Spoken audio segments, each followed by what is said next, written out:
সময় একজন কেন্দ্রীয় দায়িত্বশীল সাথী হয়েছেন। সাথী হওয়ার সময় তিনি একটা টি শার্ট অর্ডার করছেন, লেখা আছে সাথী বাংলাদেশ ইসলামী ছাত্র শিবির, 2002 অথবা 3 সালের ঘটনা। তো তার সাথী হওয়ার পর সাথী শপথ নিয়ে তিনি টি শার্ট পরে হাঁটতেছেন। তো থানা সভাপতি ভাইয়ের সাথে রাস্তায় দেখা। তিনি বললেন, কি ব্যাপার ভাই, আপনি সাথী হয়েছেন, এটা টি শার্টে লিখছেন কেন? বললো যে আমি সাথী হয়েছি, এটাকে আমি স্লোগান দিব, তুমি কে আমি কে, শিবির শিবির, তুমি কে আমি কে, সাথী সাথী। আর আমি তো মানুষের সবার কাছে বলতে বলতে টায়ার্ড হয়ে যাবে, যেন আমি টি শার্টে লিখে দিয়েছি, সবাই দেখলেই বুঝবে যে আমি শিবিরের সাথী।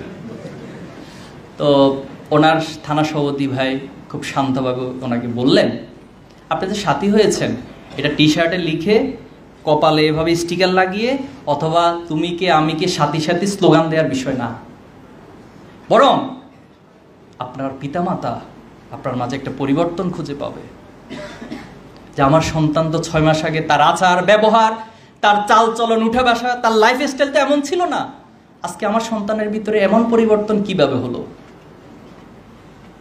তার শিক্ষক তার ছাত্রকে খুঁজে পাবে, আমার ক্লাসের মধ্যে এই ছেলেটা, এই ছাত্রটা তার সাথে আগে এভাবে এমন ছিল না, তার পড়াশোনার প্রতি এত মনোযোগ দেখি নাই, তার লাইফের এত শৃঙ্খলা তো আগে কখনো দেখিনি, তার ভিতরে এই পরিবর্তন কেন হইল?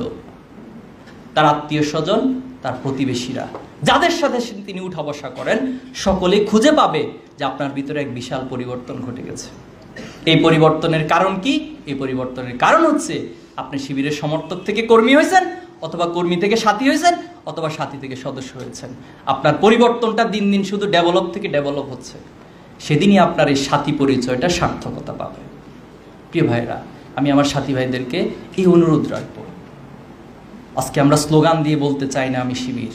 আমি আসার পর স্লোগান দিচ্ছেন না সবাই, শিবির শিবির না, এখানে যারা এসেছেন আপনাদের আচরণ দেখে বুঝে নিবে এনারা শিবির, আপনাদেরকে রাস্তা দিয়ে হাঁটা চলা দিয়ে আপনাদেরকে বুঝে নিবে এটা শিবির। আমরা সে জায়গায় পৌঁছতে